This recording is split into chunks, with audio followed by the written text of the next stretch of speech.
సురాణ నటి హేమ గురించి మనం చూస్తూనే ఉన్నాం. తను ఫామ్ హౌస్ లో లేను అని చెప్పి హైదరాబాద్ లో ఉన్నానని వీడియో రిలీజ్ చేసి కేసును తప్పుదోవ పట్టించే ప్రయత్నం చేశారు. అయితే దీనికి సంబంధించి పోలీసులు ఎటువంటి విచారణ చేయనున్నారు, దీనికి సంబంధించిన లేటెస్ట్ అప్డేట్స్ ఏంటారా?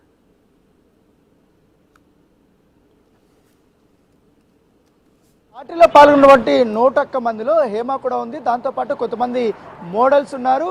ముఖ్యంగా సాఫ్ట్వేర్ ఉద్యోగులు ఎక్కువగా ఉన్నట్టుగా పోలీసులు నిర్ధారించినటువంటి నేపథ్యం వారందరూ కూడా ఎక్కువ శాతం హైదరాబాదు అలాగే ఆంధ్రప్రదేశ్ చెందినటువంటి వారిగానే పోలీసులు గుర్తించినటువంటి సిచ్యువేషన్ కాబట్టి వారికి సంబంధించినటువంటి మొత్తం ఫోన్లు కానీ అవన్నీ కూడా తీసుకున్నారు. వారి యొక్క ఆధార్ కార్డులు కూడా అన్ని తీసుకొని వివరాలన్నీ కూడా సేకరించినటువంటి నేపథ్యం కాబట్టి ఇప్పటికే చాలా మందికి కూడా మెజారిటీలో పార్టీలో పాల్గొన్న వారికి అందరికీ కూడా రక్త నమూనాలు కూడా చేసినటువంటి నేపథ్యం కాబట్టి వాళ్ళకి రక్త పరీక్షలు చేసిన తర్వాత ఇప్పటివరకు ఆ రిపోర్ట్స్ రాలేదు. ఆ రిపోర్ట్స్ వచ్చిన తర్వాత ఎవరెవరు డ్రగ్స్ సేవించారు, డ్రగ్స్లో 2 రకాలైనటువంటి డ్రగ్స్ అక్కడ వాడినట్టుగా పోలీసులు నిర్ధారించారు. ఒకటి MDMA, తర్వాత వచ్చి కొకైన్తో పాటు మరొక మాదక ద్రవ్యాలు, కొన్ని పిల్స్ కూడా వాడినట్టుగా, ఇంజెక్షన్స్ వాడినట్టుగా పోలీసులు అనుమానించినటువంటి నేపథ్యం కాబట్టి కొన్ని ఇంజెక్షన్స్ సంబంధించిన శాంపిల్స్ కూడా అక్కడ దొరికినటువంటి నేపథ్యంలో వాటిని కూడా ల్యాబ్కి పంపించినటువంటి సిచ్యువేషన్ అయితే కనపడుతుంది. దాంతోపాటు ఈ డ్రగ్స్ కోణం ఒకటే కాకుండా ఇటు రేవ్ పార్టీ కూడా జరిగిందనేసి కూడా పోలీసులు అంటున్నటువంటి నేపథ్యంలో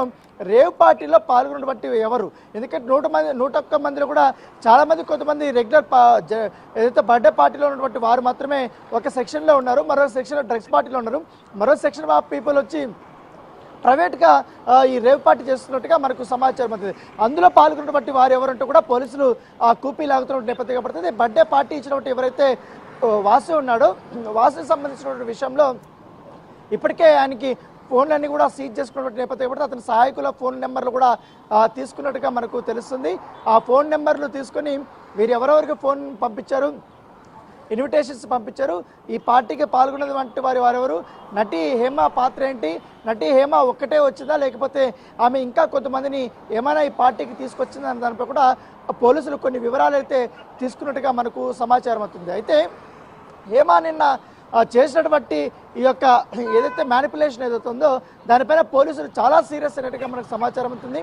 ఒక వాష్రూమ్ కని చెప్పి పక్కకు వెళ్ళి వేరే వాళ్ళకి ఫోన్ ఇచ్చి అక్కడ వీడియో తీసి నేను ఇక్కడ లేను, నేను హైదరాబాద్లో ఉన్నటువంటి ఒక ఫామ్ హౌస్లో నేను చిల్ అవుతున్నానంటూ కూడా తను వీడియో తీసి పంపించడం పట్ల పోలీసులు చాలా ఆగ్రహం వ్యక్తం చేసినట్టుగా మనకు తెలుస్తుంది. ఆమె పైన వెంటనే ఈ ఇన్సిడెంట్ జరిగిన వెంటనే ఆమె ఫోన్ను సీజ్ చేశారు. సీజ్ చేసిన తర్వాత ఆమె కాంటాక్ట్ లిస్ట్ అంతా కూడా చెక్ చేస్తున్నటువంటి సిచ్యువేషన్ కాబట్టి గతంలో ఏమైనా హేమ బెంగళూరులో జరిగినటువంటి ఇతర పార్టీలు ఏమైనా పాల్గొనిందా, వాసు ఎట్లా పరిచయము, జిఆర్ ఏదైతే ఫామ్ హౌస్ ఉందో గోపాల్ రెడ్డి సంబంధించిన ఫామ్ హౌస్లో ఆమె గతంలో ఎప్పుడైనా వచ్చిందని దానిపై కూడా పోలీసులు వివరాలు సేకరిస్తున్న నేపథ్యం కూడా ఇప్పటికే ప్రస్తుతం అయితే దాదాపు 15 మంది దాకా కూడా కేసులు నమోదు చేశారు. వారిపైన బుక్ చేసినటువంటి నేపథ్యంలో కొంతమంది NDPS యాక్ట్ కింద వారిపైన కేసులు నమోదు చేశారు.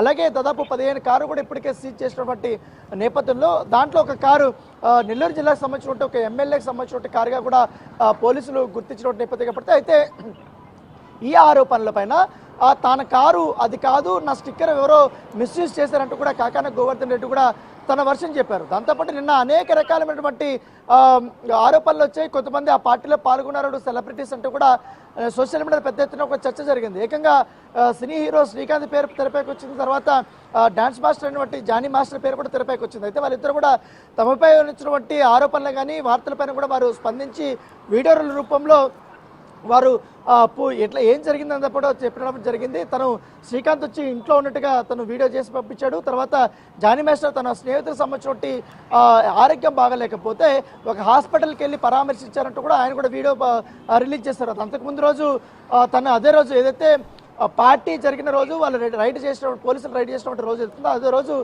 డైరెక్టర్స్ సంబంధించినటువంటి ఈవెంట్స్లో నేను పాల్గొన్నట్టు కూడా ఆయన తన వివరణ ఇచ్చినటువంటి నేపథ్యం కాబట్టి దీన్ని పొలిటికలైజ్ చేస్తూ కొంతమంది నా పైన దుష్ప్రచారం చేస్తున్నారంటూ కూడా జానీ మాస్టరు ఆయన ఆగ్రహం వ్యక్తం చేయడం జరిగింది. ఒక పార్టీ కావాలనే తన ఉన్నట్టు క్రియేట్ చేస్తారంటూ కూడా ఆయన వివరణ ఇచ్చినటువంటి సిచ్యువేషన్ అయితే కాబట్టి ఏమైనా కూడా కానీ ఈ డ్రగ్స్ కేసు రేవ్ పార్టీ అనేక కీలకమైనటువంటి మలుపులు తిరగబోతుంది.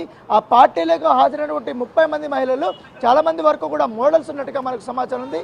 ఆ మోడల్స్ రప్పించినటువంటి వారెవరు, ఆ మోడల్స్ పార్టీలో వారు చేయాల్సినటువంటి పని ఏంటి, వారు కూడా డ్రగ్స్ తీసుకున్నారా ఏంటి, ఆ పార్టీలకు డ్రగ్స్ ఎలా వచ్చింది, ఎవరు తీసుకొచ్చారు, ఎక్కడ ఆర్డర్ ఇచ్చారు, ఎలా రిసీవ్ చేసుకున్నారు అన్న దానిపై కూడా పూర్తి స్థాయిలో కూపీ లాగుతున్నటువంటి సిచ్యువేషన్. కాబట్టి ఇప్పుడు ప్రాథమిక అందినటువంటి సమాచారం మేరకు ఒక డ్రగ్ పెడ్లరు వారికి ఇచ్చినట్టుగా తెలుస్తుంది. అతను బెంగళూరు సంబంధించినటువంటి డ్రగ్ పెడ్లరు, నిత్యము ఇలాంటి పార్టీలకు అతను ఎంత కావాలంటే అంత సప్లై చేస్తున్నాడని కూడా ఆ సమాచారం ఉంది. ఆ డ్రగ్ పెడ్లర్ కోసం ఇప్పుడే పోలీసులు వేట కొనసాగుతున్నట్టుగా మనకు సమాచారం ఉంది. మరి కాసేపట్లో పోలీసులు కూడా అఫీషియల్ గా ఎంతమంది అరెస్ట్ చేశారనేది కూడా మనకు ఒక వివరణ ఇచ్చే అవకాశాలు ఉంటాయి.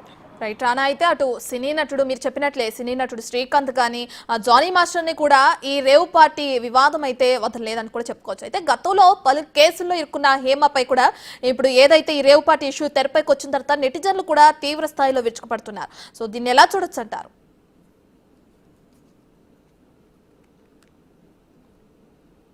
కేవలం హేమ ఒక హైదరాబాద్లో చాలా వరకు కూడా పార్టీలో నిత్యం ఆమె పాల్గొంటుంటారు. కానీ బెంగళూరులో ఒక గోపాల్ రెడ్డికి సంబంధించినటువంటి ఫామ్ హౌస్లో ఆమెకి ఇన్విటేషన్ ఇచ్చినటువంటి వారు ఎవరు? ఎందుకంటే అక్కడ ఉన్నటువంటి పెద్ద అందరూ కూడా ఆ పార్టీ ఇచ్చిన వారు కానీ మిగతా వాళ్ళందరూ కూడా సినిమా ఇండస్ట్రీకి పెద్దగా పరిచయం లేనటువంటి వారుగా పోలీసులు చెప్తున్నటువంటి నేపథ్యంలో హేమ ఈ పార్టీకి ఎలా వెళ్ళింది, గతంలో కూడా ఎన్ని పార్టీలకి హాజరైంది అనేది కూడా వారు వివరాలు సేకరిస్తున్నారు. దానితో పాటు ఆ పార్టీలో ఆమె ఏం చేసింది, ముఖ్యంగా కేవలం హాజరై వచ్చేసిందా లేకపోతే ఏంటి అక్కడ ఆమె యాక్టివిటీ ఏంటి అనేది కూడా ఆ పోలీసులు వివరాలు అడిగి తెలుసుకుంటున్నటువంటి సిచ్యువేషన్. కాకపోతే మహిళల యొక్క ఇప్పటికే వారు పూర్తి డీటెయిల్స్ అన్ని కూడా తీసుకున్నారు.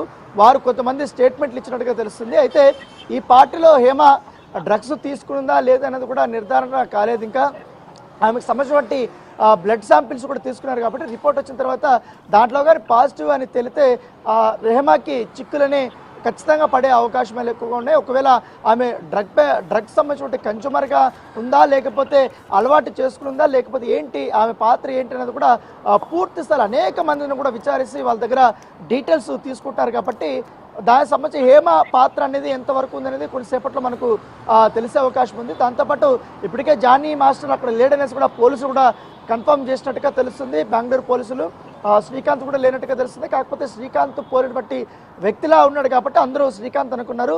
కాకపోతే శ్రీకాంత్ ఆ పార్టీకి రాలేదు, ఆయన ఎప్పుడు ఇలాంటి పార్టీలకు దూరంగా ఉన్నట్టు కూడా ఆ పోలీసులు కూడా వివరణ ఇచ్చినటువంటి నేపథ్యం ఏర్పడితే. అయితే ఈ పార్టీలో పాల్గొన్నటువంటి బడా బాబులు ఎవరైతే ఉన్నారో టెక్కీలు ఉన్నారో వారి కారుల్లో పెద్ద ఎత్తున ఈ కొకైన్ కానీ అలాగే ఈ MDMA సంబంధించిన కానీ కొన్ని పిల్స్ కానీ ఇవన్నీ దొరికాయి. కాబట్టి అది ఎవరు తీసుకొచ్చారు వాళ్ళపైన ఇప్పటికే కేసులు నమోదు చేశారు. ఆ కార్లు కూడా సీజ్ చేశారు. ఒక్కొక్క కారు ఖరీదు కూడా మినిమం ₹1,00,00,000 వరకు ఉంటున్నటువంటి నేపథ్యం మీద ఏర్పడుతుంది. ఇప్పుడు కార్లన్నీ కూడా సీజ్ చేశారు.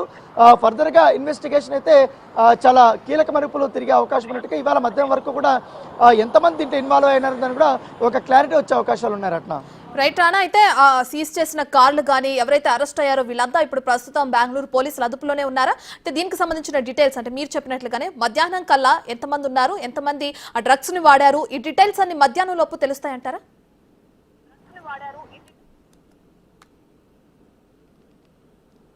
అక్కడ పోలీసులు ఏదైతే ఫామ్ హౌస్కు రైడ్ చేసినప్పుడు అక్కడ 101 మంది దొరికారు. కాకపోతే అంతకుముందు చాలా మంది కూడా పార్టీలో పాల్గొన్నట్టుగా పోలీసులకి సమాచారం అందింది. దాదాపు 5 మొత్తం 200 నుంచి దాకా కూడా వారు పార్టీలో పాల్గొంటే వాళ్ళందరూ కూడా కొంచెం సేపు ఉండేసి వెళ్ళిపోయినటువంటి వారందరూ ఉన్నారు. కానీ లోపలికి వచ్చినటువంటి వారు ఎవరు, ఏ సమయానికి వెళ్ళారు, వారు అక్కడ లోపల ఏం చేస్తున్నారు అనేది కూడా సీసీ కెమెరా ఫుటేజ్ కూడా వారు పరిశీలిస్తున్నారు. కాబట్టి పార్టీకి హాజరైనటువంటి వారి యొక్క లిస్ట్ అంతా కూడా వారు ఇప్పటికే పోలీసులు రెడీ చేసుకున్నారు.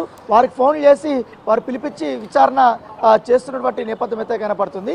ఈ నేపథ్యంలో ఇక్కడ వారు మెయిన్గా ప్రధానంగా ఫోకస్ చేసింది మాత్రం పోలీసులు డ్రగ్ పార్టీలో పాల్గొన్నవారు, రేవ్ పార్టీలో పాల్గొన్నవారు ఎంతమంది, డ్రగ్స్ తీసుకున్న వారు ఎవరు, డ్రగ్స్ తెచ్చిన వారు ఎవరు అన్న దానిపై కూడా వారు ఇన్వెస్టిగేషన్ చేస్తున్నారు. పైగా పర్మిషన్ లేకుండా కూడా ఈ పార్టీ నిర్వహించారు కాబట్టి దాని మీద కూడా కేసు నమోదు చేశారు. దాంతోపాటు సమయం మించిపోయినా కూడా పార్టీ జరుగుతుంది. దాదాపు 24 గంటల పాటు ఆ పార్టీ జరిగిందని పోలీసులు చెప్తున్నారు. ఎందుకంటే ఉదయం స్టార్ట్ చేస్తే మరొక ఉదయం వరకు కూడా అది జరుగుతూనే ఉంది. ఒక ఈవెంట్ ఇట్లాంటివి నిర్వహించాలంటే ఖచ్చితంగా 50 లక్షల నుంచి ₹1,00,00,000 వరకు అవకాశం ఉంటుంది. పైగా ఈ పార్టీ కూడా అదే కోవలకు చెందింది.